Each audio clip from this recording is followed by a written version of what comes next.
शांति। 9 अगस्त की मुरली है।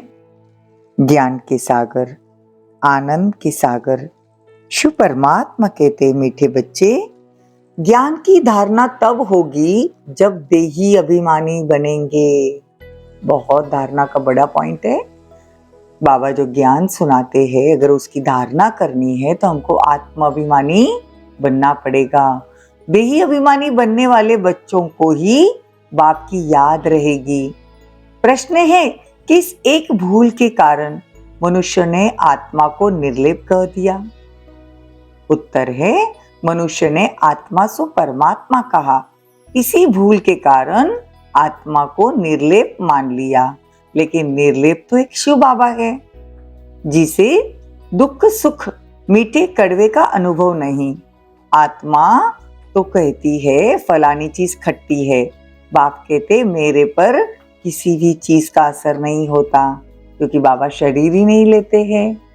मैं इस लेप छेप से भी निर्लेप हूँ, ज्ञान का सागर हूँ, वही ज्ञान तुम्हें सुनाता हूँ। गीत है, तकदीर जगा कर आई हूँ। ओम शांति। ये किसने कहा तकदीर जगा कर आई हूँ?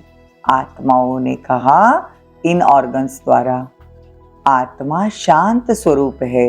मुझ आत्मा को ये शरीर मिलता है तब टॉकी बनती हूँ।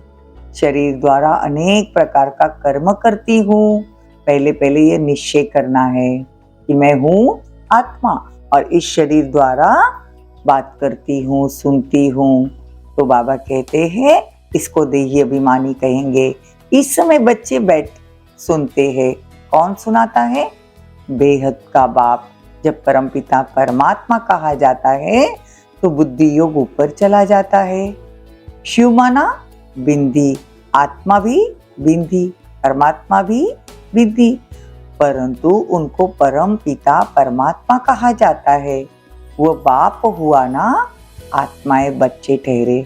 समझा है कि हम आत्मा इस शरीर द्वारा अपने पारलौकिक बाप की संतान बनी हूँ, इस शरीर द्वारा। तो बाप कहते हैं मुझे तो कभी छोटा बड़ा नहीं बनना होता, तुम छोटे बड़े बनते हो। पहले मनुष्य, पहले बालक बनते हैं, फिर देखो बाप बनते हैं। तो बाबा कहते मैं तो न छोटा होता हूँ न बड़ा होता हूँ। तो बाप तो ऊंचे ते ऊंचा है, बड़े ते बड़ा, परम पिता परमात्मा। आत्मा अपना परिचय बाप को बताती है कि बाबा मैं आत्मा इस शरीर द्वारा सुनती हूँ। और बाप अपना परिचय बैठ देते हैं, मेरे को शिव कहते हैं। बच्चों को समझाया जाता है, तुमको समझना है कि हम निराकार शिव बाबा के सम्मुख है। मुझे तो हमेशा परमपिता परमात्मा ही कहेंगे। मनुष्य सृष्टि का बीज रूप हूँ। आज बाबा अपना बहुत अच्छे से परिचय दे रहे हैं। मैं परम आत्मा हूं ना, तुम आत्माओं को समझाता हूँ। मैं ज्ञान का सागर हूँ, तुम ज्ञान सुन रहे हो।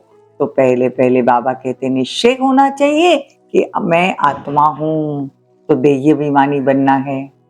तुम सब बच्चे हो, यह भी बच्चा है। यह मतलब ब्रह्मा बाबा।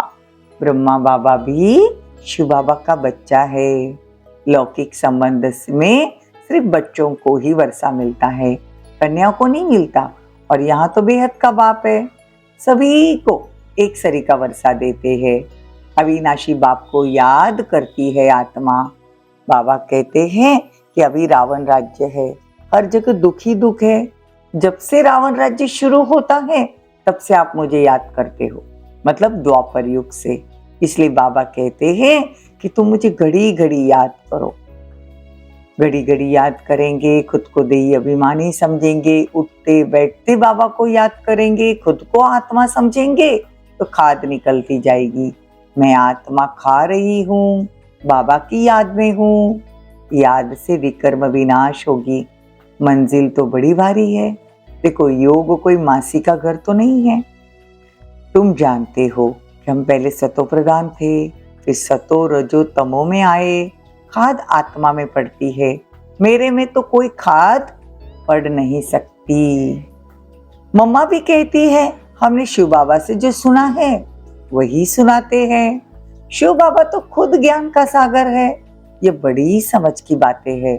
बरोबर हम बाबा के बने हैं।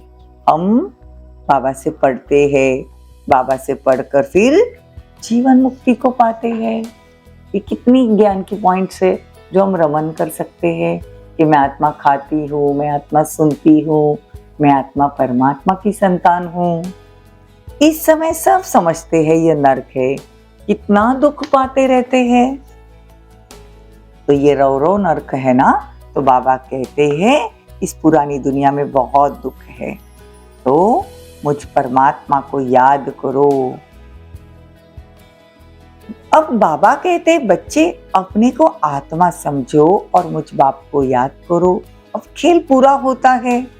मनुष्य कितने बुद्धू बन गए हैं कि ऊंच से ऊंच परमात्मा को नहीं जानते। वास्तव में ऊंचे से ऊंचा मर्तबा तो एक बाप का है, वही सदगति दाता है। देखो राम को हो तो भी एक ही है, वो तो निराकारी ठहरा। तो बाप कहते हैं भारतवासियों को तो अपने धर्म का पता ही नहीं, कब और किसने स्थापन किया। कोई किस देवी देवताओं को याद करते हैं, कोई श्री कृष्ण को, कोई गुरु को याद करते हैं, तो गुरु का फोटो भी लगा देते हैं। तो तुम्हारा चित्र से कोई काम नहीं, क्योंकि हमारा बाप विचित्र है। हम जिसको याद कर रहे वो विचित्र, हम खुद विचित्र। तो बाबा कहते तुम्हारा कोई चित्रों से काम नहीं। जिसका कोई चित्र नहीं वो है विचित्र। आत्मा भी विचित्र, जैसे बाप विचित्र है ऐसे बच्चे भी विचित्र हैं। बाबा कहे कि मैं तुमको राजयोग कैसे सिखाऊं, इसीलिए ब्रह्मा के तन का आधार लेता हूं। और फिर यही ब्रह्मा सतयुग का फर्स्ट प्रिंस बनता है। सतयुग में और कोई धर्म नहीं था, अद्वैत राज्य था। फिर द्वैत हो जाता है। अद्वैत मतलब एक, द्वैत मतलब दो, फिर अनेक राज्य हो जाएंगे। तो ये सब बातें बाप बैठ समझाते हैं। सिर्फ ईश्वर व परमात्मा कहने से बाप का संबंध भूल जाता है। परमात्मा बाप है, उनसे वर्षा मिलता है, यही भूल गए। तो वो हमारा बाप है, क्रिएटर है, हम उनकी रचना है, उनसे क्रिएट होते हैं। तो देखो बाबा हमको रचते हैं ब्रह्मा द्वारा, ब्रह्मा मुख कमल द्वारा हम ब्राह्मण रचे जाते हैं। तो बच्चों को क्रिएट करते हैं तो पहले स्त्री चाहिए, तो बाबा स्त्री को एडॉप्ट करते हैं, मतलब ब्रह्मा को। फिर उनके द्वारा बच्चे क्रिएट करते हैं। तो बाबा भी कहते हैं मैं इन द्वारा क्रिएट करता हूँ, स्त्री तो जरूर चाहिए ना, इसलिए ब्रह्म माँ। बाबा कहते हैं कि तुम माता पिता, तो ये ब्रह्मा माता हो गई, इन द्वारा मैं एडॉप्ट करता हूँ, तो तुमको ब्रह्मा मुखवंशावली कहेंगे। देखो कितनी राज की बातें है मेल, लेकिन बाबा उसको फीमेल बनाते हैं, ब्रह्मा। तो बाप समझाते हैं मैं परमपिता परमात्मा निर्लेप हूँ, अर्थात दुख सुख का अथवा खट्टी कड़वी चीजों की मुझे कोई असर नहीं होती। मैं इन सब लेप छेप से निर्लेप हूँ। तो बाबा कहते हैं कि आत्मा निर्लेप नहीं हो सकती। आत्मा में लेप छिप लगते हैं, शरीर पे नहीं लगते। अगर आत्मा पाप करती है तो शरीर पे पाप का खाता नहीं चढ़ेगा, आत्मा पर चढ़ेगा। तो पहले मुख्य बात है भारतवासी की। भारत को अविनाशी खंड कहा जाता है। ये भारत है बर्थ प्लेस, पतित पावन बाप का। ये बहुत ऊंच खंड है, यहाँ लक्ष्मी नारायण की राजधानी होगी। ये तुम जानते हो कि बाप फिर से देवी देवता धर्म की सैपलिन लगा रहे हैं। जो इस धर्म के होंगे वही आकर वर्षा लेंगे, इसको सैपलिन कहा जाता है। बाबा ने समझाया है कि देही अभिमानी बनो। बाबा हमको पढ़ा रहे हैं, हम इन कानों से सुनते हैं, पढ़ते हैं और पढ़ाते हैं। अच्छा, मीठे मीठे सिकिलदे बच्चों प्रति माता पिता बाप दादा का याद प्यार और गुड मॉर्निंग। हम रूहानी बाप की रूहानी बच्चों को नमस्ते। हम रूहानी बच्चों की रूहानी बाप दादा को याद प्यार, गुड मॉर्निंग, नमस्ते, थैंक यू, बहुत बहुत शुक्रिया। धारणा के लिए मुख्य सार, चित्र को भूल विचित्र बन, विचित्र बाप को याद करो। देह सही, देह के सब धर्मों को बुद्धि से भूलना है। देखो, बुद्धि से भूलना है, ऐसा नहीं कि घर में रह रहे, गृहस्थ व्यवहार में रह रहे और संबंधों के साथ कोई संबंध नहीं निभा रहे, ऐसा नहीं। देही अभिमानी होकर रहने का अभ्यास करो कि मैं आत्मा सुनती हूँ, मैं आत्मा खाती हूँ। देखो, देवी देवता धर्म का सैपलिन लग रहा है, इसलिए पावन जरूर बनना है, दैवी गुण धारण करने हैं। वरदान, लौकिक जीवन की स्मृति द्वारा वृत्ति, स्मृति और दृष्टि को परिवर्तन करने वाले मर्जीवा भवो। ब्राह्मण जीवन को अलौकिक जीवन कहते हैं। अलौकिक का अर्थ है इस लोक जैसे नहीं। देखो, दृष्टि, स्मृति, वृत्ति सब में परिवर्तन हो। सदा आत्मा भाई भाई की वृत्ति व भाई बहन की वृत्ति रहे। हम सब आत्माएं एक परिवार के हैं। ये वृत्ति रहे और दृष्टि से भी आत्मा को देखो। देखो, वृत्ति कौन सी, कि हम एक परिवार के हैं, और दृष्टि आत्मिक, तो शरीर का भान नहीं रहेगा, तब कहेंगे मर्जीवा। ऐसे श्रेष्ठ जीवन मिल गई तो पुरानी जीवन याद आ नहीं सकती। स्लोगन, सदा शुद्ध फीलिंग में रहो तो अशुद्ध फीलिंग का फ्लू पास भी नहीं आ सकता।